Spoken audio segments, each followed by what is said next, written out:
네, 안녕하세요. 갱스탁입니다. 자, 2월 4주차 주간 시황 분석 방송 진행해 보도록 하겠습니다. 자, 이번 주에 주요했던 이슈들이 상당히 많았는데 다른 거 다 필요 없이 북미 정상회담 요거 소식 하나로 주식시장 상당히 변동성 많이 보였습니다. 자, 수요일, 목요일 2월 27일, 28일 베트남 하노이에서 이틀간 북미 정상회담 열렸는데 전체적으로 분위기 좋았습니다. 28일 오전까지만 해도 분위기 상당히 좋았는데 갑자기 악재가 터졌습니다. 예정되었던 오찬하고 그다음에 공식 서명식이 갑작스럽게 취소가 되었고요. 자, 트럼프 대통령 기자회견이 한 2시간 정도 당겨져서 진행이 됐는데 결국에는 이제 협상이 결렬이 됐습니다. 이번 북미 정상회담에서는 뚜렷한 성과 없이 특별한 약속도 없이 이제 협상이 결렬이 되면서 자, 오후 3시 가까이 돼서 저희 시간으로 목요일 날 오후 3시 가까이 돼서 주식시장이 급락을 하기 시작했습니다. 자, 갑작스럽게 주식시장 계속해서 급락하면서 뉴스를 찾아봤더니 이제 오찬과 서명식이 취소됐다는 소식이 나왔고요. 그 다음에 트럼프 대통령 기자회견에 앞서서 백악관에서 이제 협상이 결렬되었다라는 얘기 나오면서 주식시장 급락했습니다. 자, 미국은 이제 완전한 핵폐기를 북한에 요구했다라고 하고요. 그 다음에 북한은 완전한 제재, 모든 제재를 다 해제해 달라고 요구를 했다고 이제 트럼프 대통령이 얘기를 했는데 자, 이후에 이제 좀 더 다른 얘기들 나오고 있습니다. 북한에서는 민생과 관련된 제재 해제를 요구했다고 하고 영변 외 핵시설들도 자기네들이 폐기하겠다라는 얘기도 했다고 하는데 자, 이제 북미 정상회담 끝나고 나서 북한과 미국 간의 책임 공방전이 조금씩 벌어지고 있고요. 김정은 위원장이 다른 생각을 할 수도 있다 이런 소식들도 나오는데 일단은 좀 더 지켜봐야겠지만 주식시장이 상당히 악재로 작용하면서 목요일 날 오후장에 국내 주식시장 급락을 했습니다. 자, 북미 정상회담이 이번에 협상 결렬되면서 북한과 미국이 완전히 등을 돌렸다라고 보기는 어렵겠죠. 그렇게 보기는 어렵고 이제 우리나라 정부 문재인 대통령의 역할이 상당히 중요할 것으로 보이고요. 자, 트럼프 대통령 입장에서도 지금 국내 그러니까 미국 내 정치적으로 입지가 지금 상당히 좁아져 있는 상황인데 내년에 대선이 있습니다. 내년에 이제 미국의 대선이 있는데 트럼프 대통령 연임 위해서는 북한과의 또 갈등 해소되는 것들을 계속 보여줘야 되기 때문에 추후에 다시 한번 또 협상이 진행되지 않을까 생각이 됩니다. 이번에는 이제 탑다운 방식으로 협상 진행했다면 다음번에는 좀 더 협상 안대를 만들어 놓고 나서 정상회담 진행하는 것이 좀 맞지 않나라는 생각이 들고요. 우리나라 문재인 대통령이 또 중재에 잘 나서서 다시 한번 또 북미 간, 그 다음에 남북 간 정상회담 진행될 수 있도록 잘 진행이 되었으면 좋겠습니다. 자, 그 외에 다른 이슈. 자, 금요일 날 미국장이 많이 올랐습니다. 미중 무역 전쟁 이슈인데요. 일단은 90일간 휴전했던 것이 3월 1일로 종료되고 원래 3월 2일부터 추가 관세가 부과될 예정이었는데 자, 트럼프 대통령의 기간을 연장하고 그 기간 동안에 추가 관세를 부과하지 않겠다라고 얘기를 하면서 중국 증시가 하루 만에 5%씩 급등하는 모습도 보여줬습니다. 일단은 북미 간의 악재가 터졌다면 미중 무역 전쟁은 어느 정도 좀 해소가 돼가는 모양새고요. 자, 3월 말에 미중 간 트럼프 대통령과 시진핑 주석이 정상회담을 추진하려고 하고 있습니다. 그럼 정상회담이 말어라고 여기 트럼프 대통령 플로리다에 있는 리조트인데 여기서 지금 정상회담 추진하고 있다라고 발표가 되었고요. 자, 미중 간의 합의문 초안도 작성이 됐다고 하면서 금요일날 미국 증시 강세 보였습니다.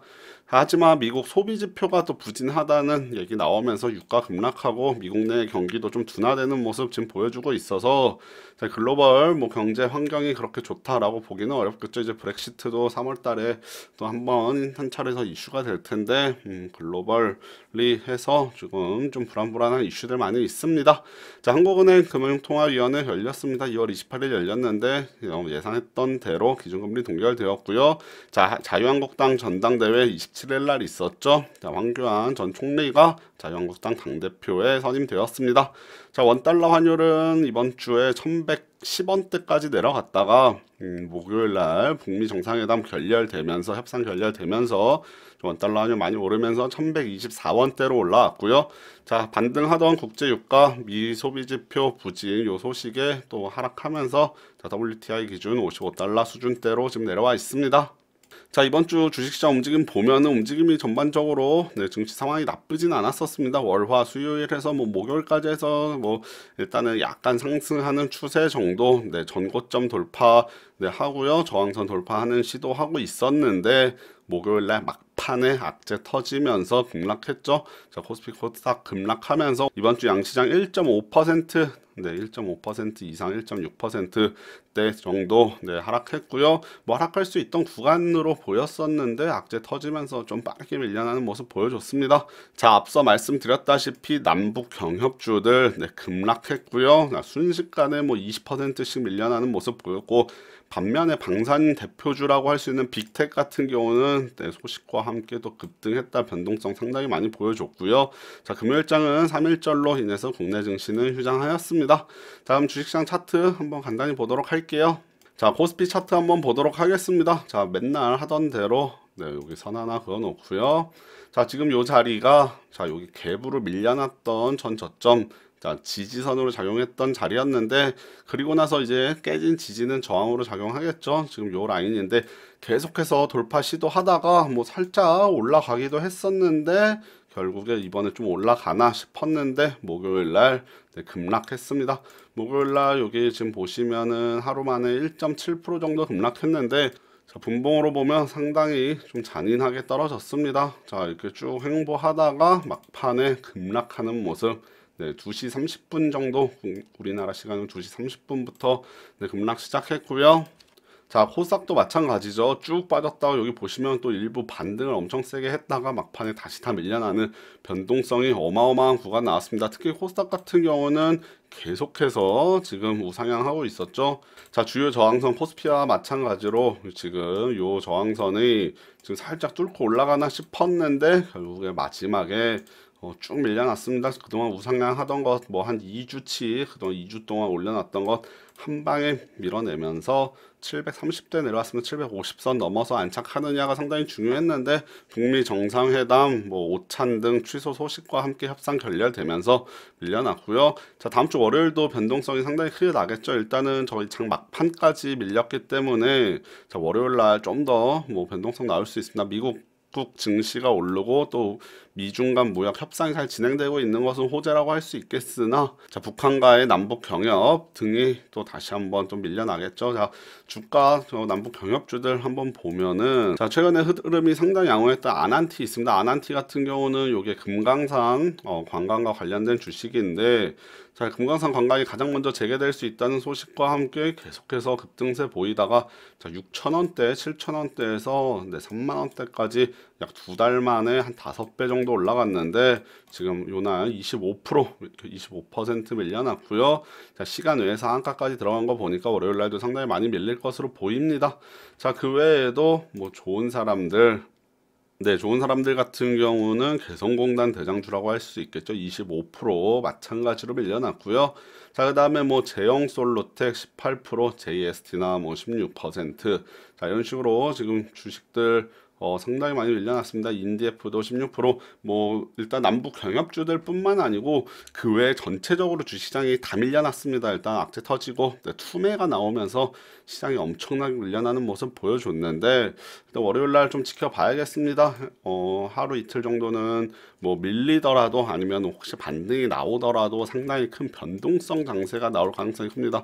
변동성이 특히 뭐 남북 경협주 같은 경우 그 다음에 빅텍과 같이 수혜를 받던 방산주 같은 경우는 변동성이 상당히 높게 나올 것으로 지금 예상이 되니까 혹시 이런 것도 잘 투자하면은 또 수익을 단시간에 빠르게 올릴 수 있는 구간이 될 수도 있겠습니다만 좀 위험한 종목들은 잠시 피해가는 것도 좋은 방법이겠고요. 일단은 돌연 악재가 지금 연휴 앞두고 터졌기 때문에 연휴 끝나고 나서 좀 상황을 지켜봐야겠습니다. 만약에 장 마감하고 악재가 터졌다면은 월요일날 약간은 좀 더 진정이 됐을 수 있겠지만 또 목요일날 워낙 변동성 많이 나왔죠. 막판까지 크게 막판까지 완벽하게 밀어냈기 때문에 자, 아래 꼬리가 전혀 없습니다. 아랫골이 전혀 없는 음봉으로 밀어놨기 때문에 월요일날 뭐 추가적으로 개파락 출발한다면 또 여기서 반등이 나올 수도 있겠고요. 조금 뭐 반등해서 시작하면 여기서 또 쭉 밀릴 수도 있겠고, 지금 방향성을 예측하는 것은 그렇게 쉽지 않아 보이고, 월요일 장 초반에 방향성 보면서 좀 잘 대응해 보면 좋겠고요. 지금 악재로 인해서 순식간에 물려 있는 종목들도 많으실 텐데, 저도 마찬가지로 급락한 종목들 몇 종목 보유하고 있는데, 해당 종목들 또 급하게 밀린 만큼 좀만 안정되면 반등 나올 수 있으니까 좀 뭐 물타기를 통해서 단가를 내려놓으시던지, 아니면은 반등 나올 때 좀 손절로 끊고 나오던지 하는 전략을 잘 세우는 것이 가장 중요하겠습니다. 그래서 지금 뭐 상당히 걱정이 많이 됩니다. 월요일, 화요일 증시 걱정 많이 되는데 또 어떻게 대응할지 전략 잘 세워보시길 바라겠고요. 자, 오늘 방송 여기까지 진행하고 또 다음 주 방송으로 뵙도록 하겠습니다.